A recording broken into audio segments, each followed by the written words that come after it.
Hi guys, I'm Jim and this is Jim's Fix-It Shop. Looks like some of this is going to be washed out a little bit, especially my hat. The lighting in here is not the best. I'm going to have to do something about that.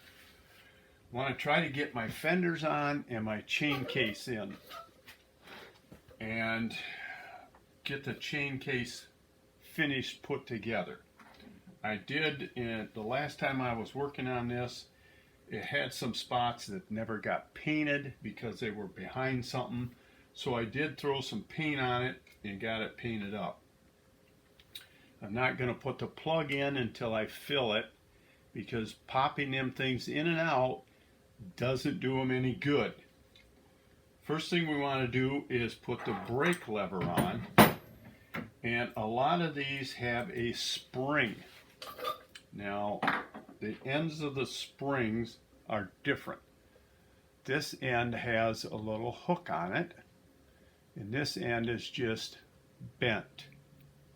The end with the hook goes around the brake itself. Through the brake that holds it onto the chain case is just, if I can get it out of here, it should be what they call a shoulder bolt. But them are very expensive. So they made one by using just a piece of steel tubing and they slid a 1/4 inch bolt through it. So that goes through the back side, or what I would call the back side of the brake arm. Then the spring with the hooked end hooks over. See if I can get this up where you can see it a little bit, but a lot of people have trouble putting these on. That hook goes over on the back side of the brake. I have it on backwards. Flip it around and it hooks on there. It's got to fit over that tube and around the back side of the brake. The only thing that spring is for is to keep this thing from rattling. A lot of people complained about it. Maybe they thought if it was up against the inside of the clutch disc, it would wear the brake out. So they put a spring on it to hold it back away from the drive disc, clutch disc assembly. Now this goes through the hole on the chain case. And if you look really close, there's a little bitty hole back in here you can hardly see. That's where the other end of the spring goes through. That hole, you can see it right there. I can't see it. There. The spring goes through the end of that, and then you put the bolt through the hole in the chain case. And if I can hold this at the same time, which I don't think I can, and show you how this thing works. That just holds it up so it doesn't rattle.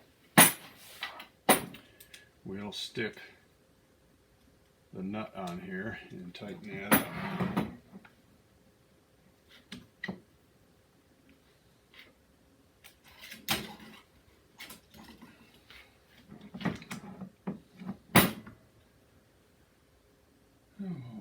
What do I need? Grab a socket here and a ratchet and a wrench. Now you'll need a 7/16 wrench, and I think it's a 7/16 socket. And tighten that up.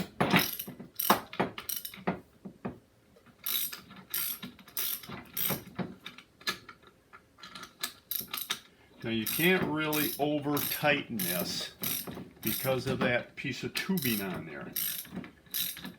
You're going to pinch that piece of tubing on the bolt and the nut, and this is still going to move the way it's supposed to. Now to put the clutch disc assembly on, you've got a Woodruff key. It looks like a little half moon. It goes in this slot on the shaft. And I should have had a pair of pliers over here. Just pinch that down in there.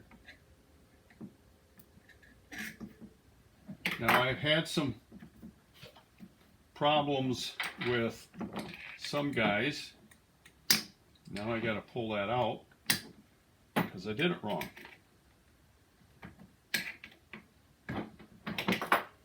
First you want to put on one of your Bellevue washers. I call them a cupped washer because that's what they are. They're shaped like a bowl. You want to drop that on with the cup up. Then put your key in. This is a lot easier to do when I'm not on camera. Now I've had a few guys have problems when they put their clutch assembly on their chain case. They tighten up the bolt, they tighten up the nut. When they put this on, they're hitting this key. Kind of dark, you can't see it. And what that's doing is it's rolling the key up out of the hole, and it's pinching it between the assembly and the bearing, and it's locking up the chain case. We had one guy, I went back and forth with him for quite a while before we realized what was going on. So if your key doesn't fit in there really tight, you're going to want to hold the back side with a screwdriver, so when you slide the assembly on, it doesn't roll that key out of position.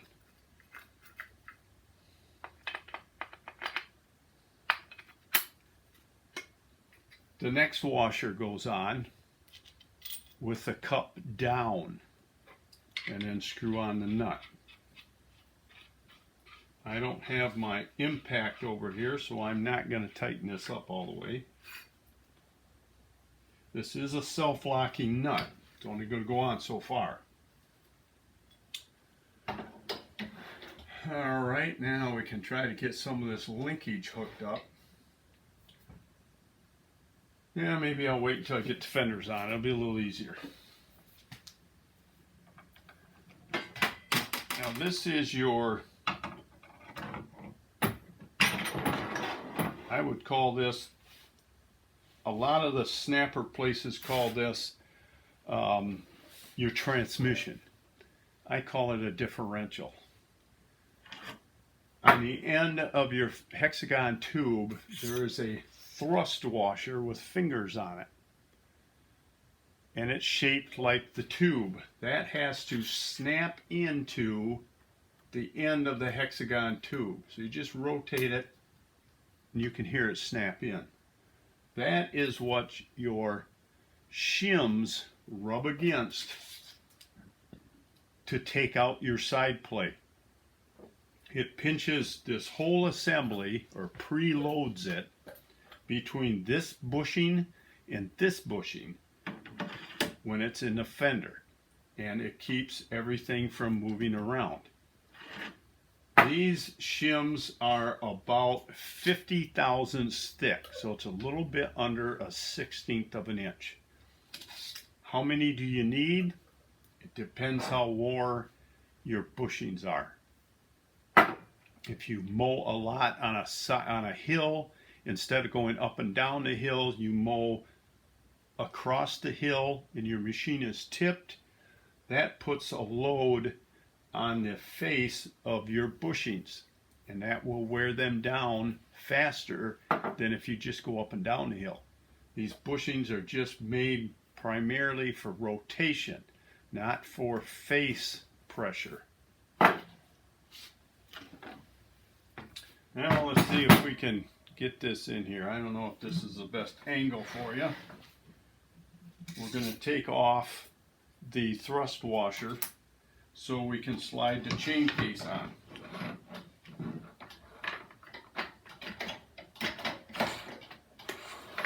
No, I guess I don't want to do that yet. I forgot my boots. Now I'm going to reuse my old boots because there's nothing really wrong with them outside of they're a little greasy. And now all the boots are the same size. In the past, they used to have longer boots. I put that on there wrong. The longer boot went on the outside of the chain case, and the shorter one went on the inside next to the transmission. Now, and they were a gray plastic. They didn't expand very good, and that's why this side was longer. These newer ones are a nice soft rubber. They stretch nice, so they just went to one size for both sides of the chain case. Now I can slide this thing on here.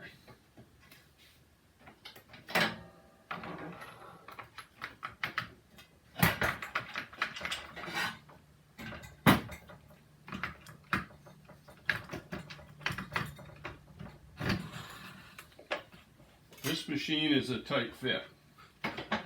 Drop the pin inside of the yoke, and then you can start putting some of the bolts in. Don't really know where the best place to be so you can see.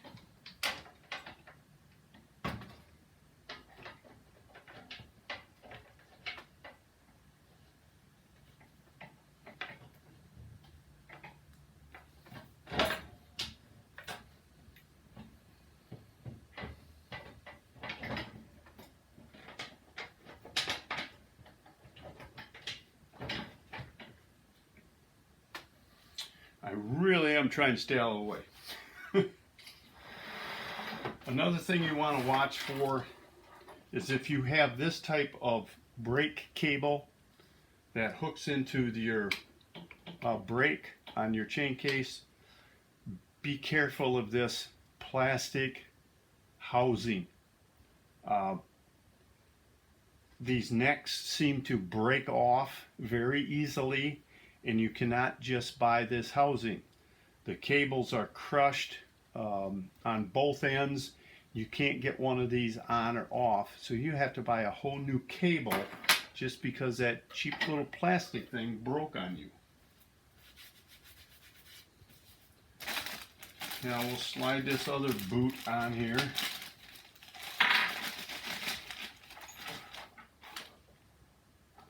Well, this one ain't so nice.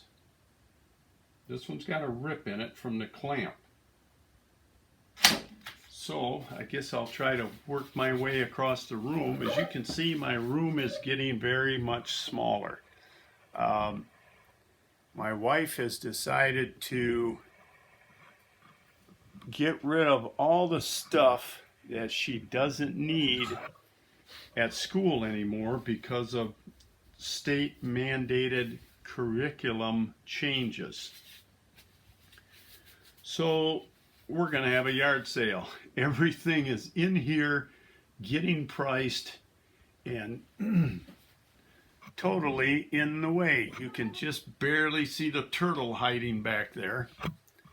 So let me run over in the parts bin over here and grab a boot. I'll be right back. Okay, as long as I had to run over the parts bin, I grabbed 2 boots and we'll replace them both. I get these from partstree.com, and the number of this particular boot, and you can see how much it compresses and stretches out. These are very nice. You want to get the nice black rubber boots. Don't buy the gray plastic ones. And this number is 7075115YP. and that is a parts tree part number. You can get them anywhere. You can get them on Amazon, you can get them on eBay, you can get them from Jack Small Engines. There's a million places out there that sell parts for these things. And we'll slip this one on. And the other clamp. I remembered that this time. And we'll try to get this fender out. I'm not really nuts about the bushing in this fender. We'll see how it works. It seems to slide on okay. It's one of the new styles with the built-in seal. And if you can look in it just right, get the light here, probably can't, you can see yellow in there. That's a yellow Teflon insert that they put in these, and they really hold up well, but they're not cheap.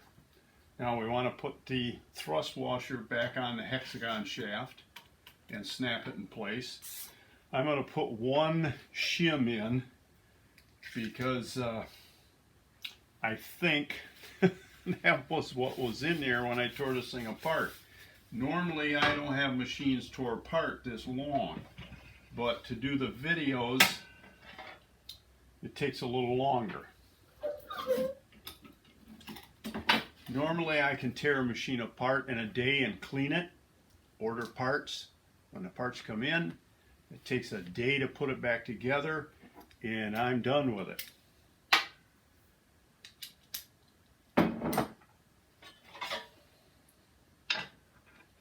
Now if we can find the bolt holes here.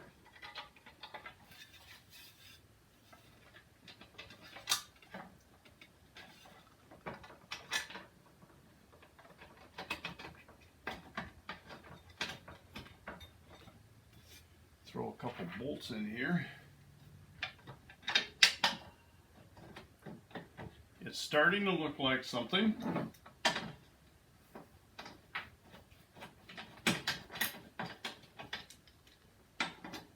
Now this one, I believe, had this clamp on that held the wires going to the starter.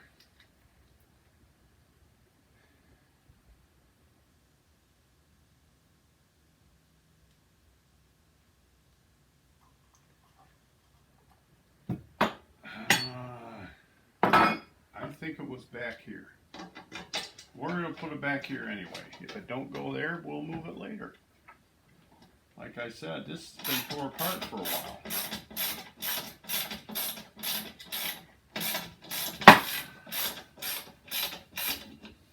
We want to snug these up.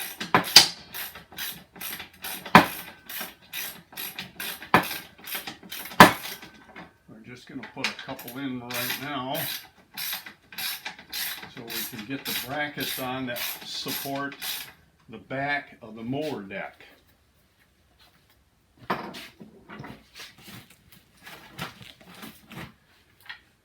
Oh, let's see.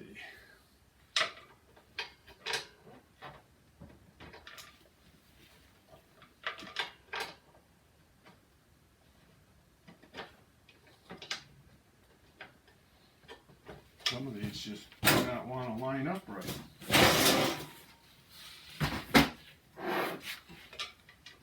Of course, if I could see it, it'd help a lot.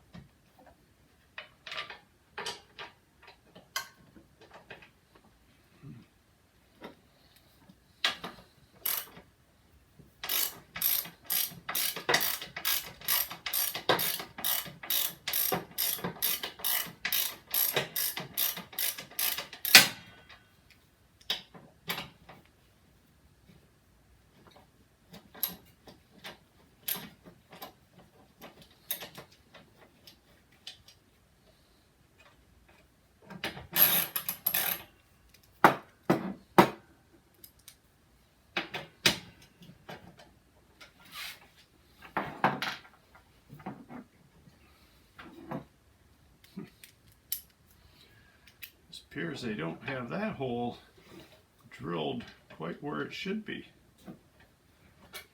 because it sure don't line up very well.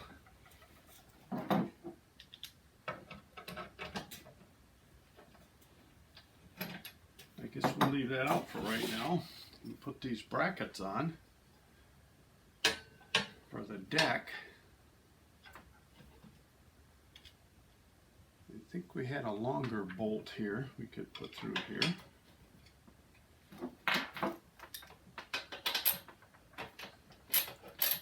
Now this is a standard bolt like all the rest of the fender bolts. And the one that goes through here goes into that cross brace. And if you've watched a lot of videos, that cross brace is the one that I did my paint tests on. So it's got a lot of different colors on there. I guess I'm not going to worry about that. Nobody's ever going to see it. And we'll put this one on.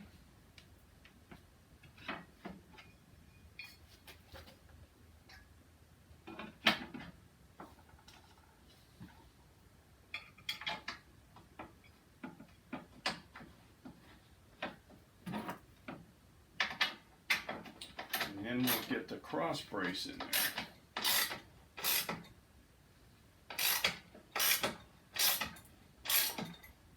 Now on my cross brace, I had a lot of problems with rusting in this hole where the linkage pivots and in the hole in the top of the frame.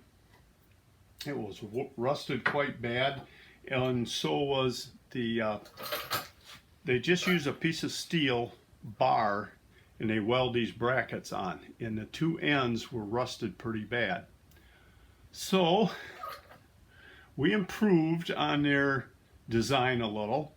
As you can see, mine now has a grease fitting in it. This was a little fun. I had to drill a 1/8 inch diameter hole from the top all the way down to almost breaking through the bottom of the piece of steel.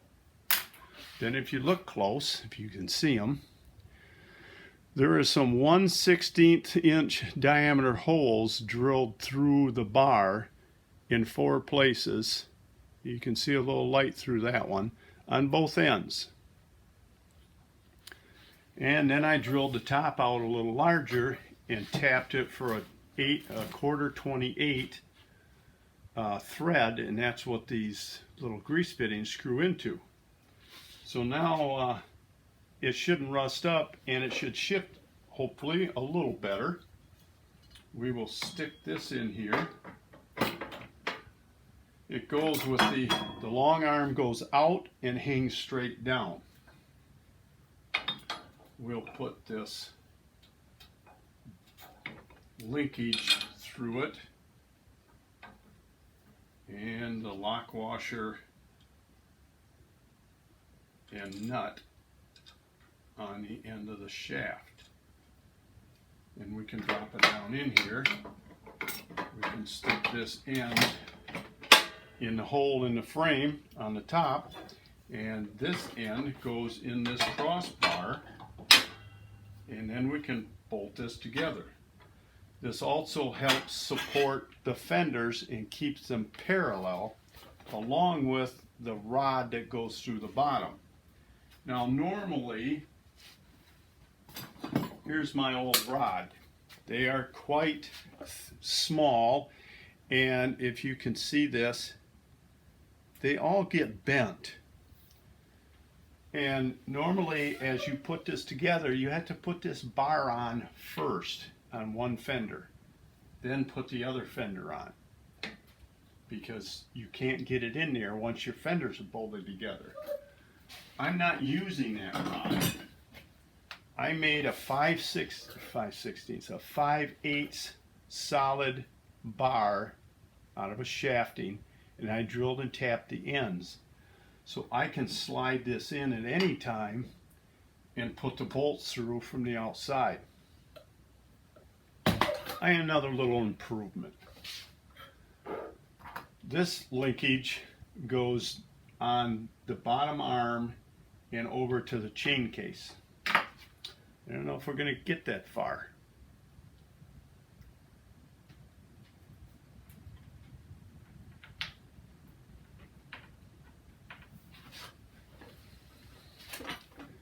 let's see. The nuts and bolts go through this support. Let me pull this back off. If you look at the end of this, one just has a hole drilled through it, and the other one, it's flared down a little. That is drilled and tapped. So you put this in here,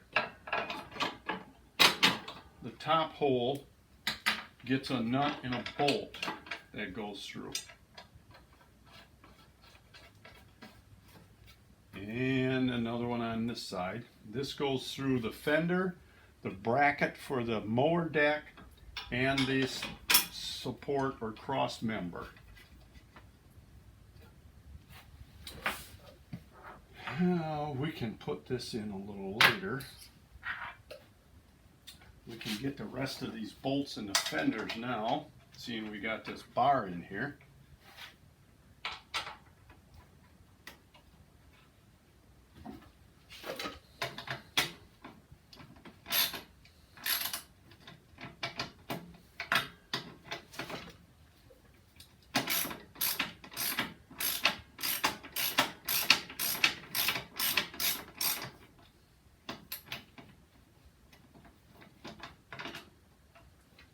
I can get around to this side. I've got boxes behind me on the floor. This place is really piled full of stuff.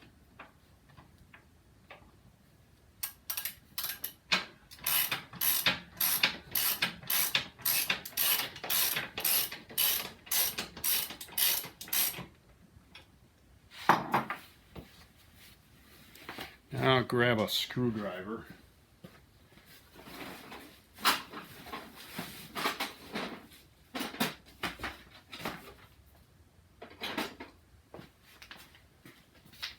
The easiest way to get the boots on is compressing them.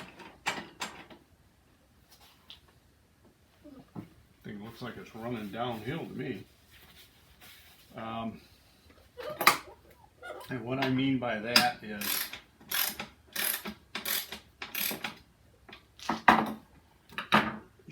by shifting the chain case all the way one way, that will compress the boot and it'll help hold it on where you want it to be while you tighten up the clamps. Kind of like that. And just tighten up your clamp.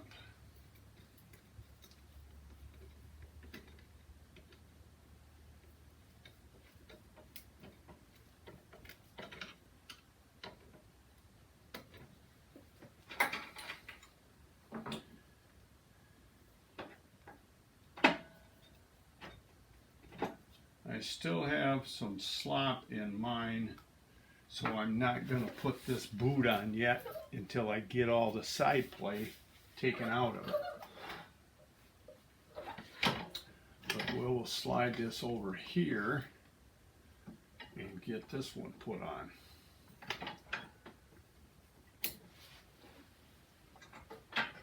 And get the linkage out of the way.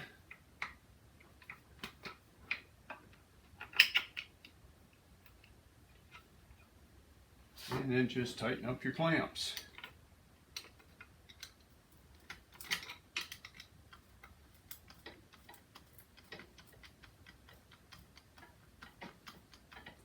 Sometimes it's easier just to use a nut driver than a screwdriver. Screwdrivers always seem to want to slip off.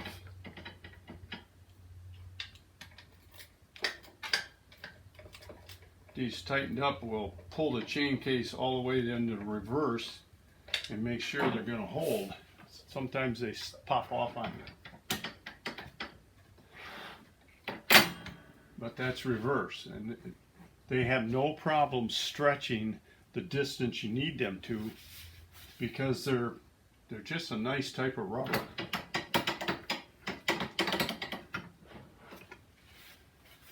And that's it for getting the fenders on and the chain case, the clutch disc. Again, if you want to see if everything is working right, just give that a turn. know if you can see this or not, but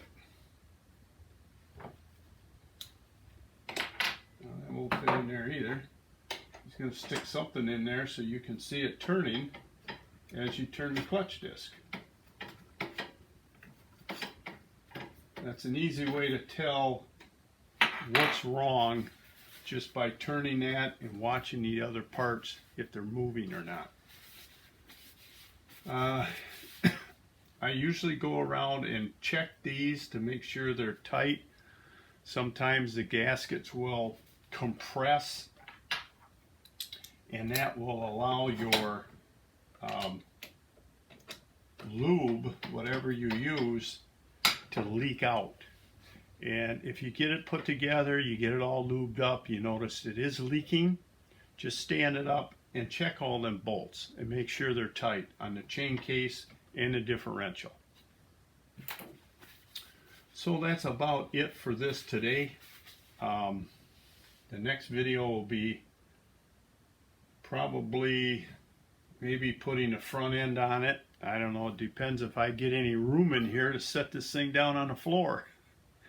Well, I guess we'll just have to see how this yard sale thing goes. If it ever stops raining up here in Michigan, it's unreal.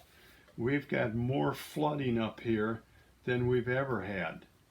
And I know all you guys down south that I've been corresponding back and forth with, you've got the same problems.